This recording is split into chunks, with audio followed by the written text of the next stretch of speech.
ग्वालियर और चंबल को लेके एक बात कही जा रही बार बार कि बीजेपी कमज़ोर है, बीजेपी कमज़ोर है। क्या स्थिति अभी लगती है आपको? जो लोग ये समझ रहे हैं कि ग्वालियर चंबल संभाग कमज़ोर है, वो गलत फहमियों में जी रहे हैं। जो मुरैना की जो सीटें हैं, इसमें कितनी सीटें आपको लगता है कि ये बीजेपी जीत सकती है?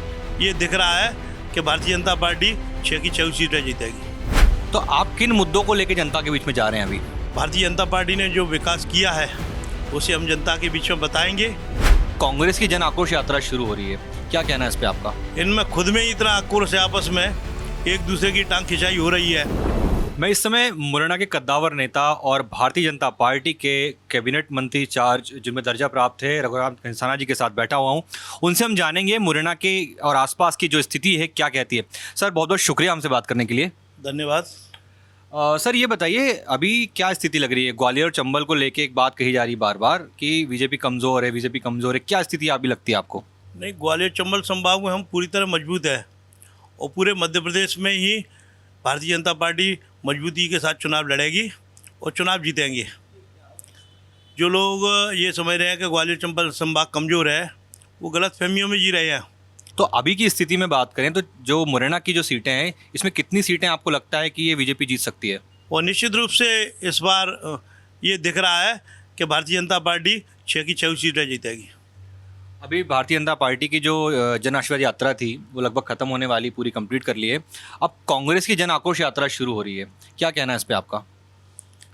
श्योपुर से लेकर आपकी पूरे मुरैना ज़िले में हमारी जन आशीर्वाद यात्रा ली। माननीय मुख्यमंत्री जी, माननीय केंद्रीय मंत्री नरेंद्र सिंह तोमर जी, माननीय सिंधिया जी, वीडी शर्मा जी, सभी लोग उस यात्रा में थे। जो जन सैलाब आम जनता का देखने को मिला और बारिश के मौसम में भीगते हुए लोगों ने जिस उत्साह के साथ जन आशीर्वाद यात्रा का स्वागत किया और सभाओं को सुना, वो बहुत ही अद्भुत थी। अब जन आक्रोश के नाम पर ये क्या आक्रोश दिखाना चाहती हैं? इनमें खुद में ही इतना आक्रोश है, आपस में एक दूसरे की टांग खिंचाई हो रही है। कई मुरैना में ही आक्रोश यात्रा निकली, उसमें बहुत सारे लोग को देखने को मिला, सीधे ही निकल गया, किसी को स्वागत ही नहीं हो पाया और मंच पर भी बहुत सारा आक्रोश देखने को मिला। जब भी हम कभी राष्ट्रीय मीडिया में बात करते हैं तो हमेशा यहाँ पे अवैध उत्खनन, डकैती की बातें की जाती हैं। पिछले 10 सालों में कितना अंतर आया है यहाँ पर? बहुत अंतर आया है। मुरैना की अच्छाइयाँ लोगों को कम दिखती हैं, लेकिन कोई छोटी मोटी घटना हो जाती है उसे इतना बड़ा चढ़ा के देते हैं कि उसका परिदृश्य बदल जाता है। अब मुरैना कितना विकसित हुआ है इस क्षेत्र में भी जाना चाहिए। हमारा शनिदेव का मंदिर त्रेता युग का है। आने वाले समय में आप देखोगे शनिदेव की दशा और दिशा बदलने वाली है। आपका माननीय केंद्रीय मंत्री ज्योतिरादित्य सिंधिया जी द्वारा आगरा से लेकर ग्वालियर तक 3000 करोड़ रुपए का एक्सप्रेसवे हाईवे माननीय नितिन गडकरी जी ने द्वारा घोषित किया गया। तो ये मुरैना के MS रोड पे फ्लाईओवर है, तमाम सारे बड़े बड़े ब्रिज बन रहे हैं, अंडर ब्रिज बन रहे हैं। नगर निगम द्वारा बहुत सारी रोडों का निर्माण हो रहा है। चारों तरफ मुरैना विधानसभा में रोडों का जाल बिछा है। ये देखो, विपक्ष को तो कहने को बहुत सारी चीज़ें हैं, लेकिन उनके सामने क्या है? भारतीय जनता पार्टी ने जितना विकास किया है, मैं समझता हूँ कि आने वाले समय में ये इसकी कल्पना भी नहीं कर सकते। तो आप किन मुद्दों को लेके जनता के बीच में जा रहे हैं अभी? हमारे विकास के मुद्दे हैं। भारतीय जनता पार्टी ने जो विकास किया है उसे हम जनता के बीच में बताएंगे कि भारतीय जनता पार्टी ने जो किया है वो आपके सामने है। आप देख रहे हैं लाडली लक्ष्मी बहना योजना मुख्यमंत्री जी ने अपने बहनों के लिए चालू की। 10 जून से बहनों के खाते में पैसे आ रहे हैं। निरंतर रक्षाबंधन पर उन्होंने एक तोहफा दिया। अब अक्टूबर के माह में 1250 रुपये आने वाले हैं।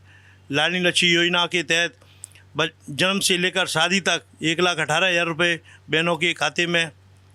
आपके स्वच्छता के तहत शौचालय बन रहे हैं। बेसहारा लोगों के लिए प्रधानमंत्री आवास, जन धन खातों में पैसा आया। किसानों के लिए किसान सम्मान निधि पहले 10,000 रुपये मिलती थी, 6,000 रुपये केंद्र सरकार से, 4,000 रुपये प्रदेश सरकार से। अब प्रदेश सरकार ने भी उनको बढ़ा के 6,000 रुपये कर दिया है। जन आशीर्वाद यात्रा में माननीय मुख्यमंत्री जी आए थे। उन्होंने कहा कि 28 तारीख को मैं फिर दोबारा आऊँगा और भूमि पूजन करूँगा, नारियल भी फोड़ूँगा। तो ये मुरैना ज़िले के लिए बहुत बड़ी सौगात है। आने वाले समय में स्वास्थ्य के क्षेत्र में मेडिकल कॉलेज ज़िले में होना अपने आप में एक अद्भुत है कि मुरैना ज़िले को ये सौगात मैं धन्यवाद देना चाहता हूँ माननीय मुख्यमंत्री जी को। उन्होंने हम लोगों की जन भावनाओं को समझा और निश्चित रूप से आने वाले समय में ये भूमि पूजन होगा। ये मुरैना के लिए विकास में नींव का पत्थर साबित होगा। बहुत बहुत शुक्रिया सर हमसे बात करने के लिए। तो आपने सुना किस तरीके से मुरैना के विकास के लिए लगातार काम किया जा रहा है और आगे चल के जल्द ही मुरैना को मेडिकल कॉलेज सुविधा मिलने जा रही है, जिससे यहाँ के जो शिक्षा का स्तर है उसमें और इजाफा हो सकेगा। आज के लिए इतना ही। हम फिर आपसे जुड़ेंगे। आप देखते जागरण.com। नमस्कार।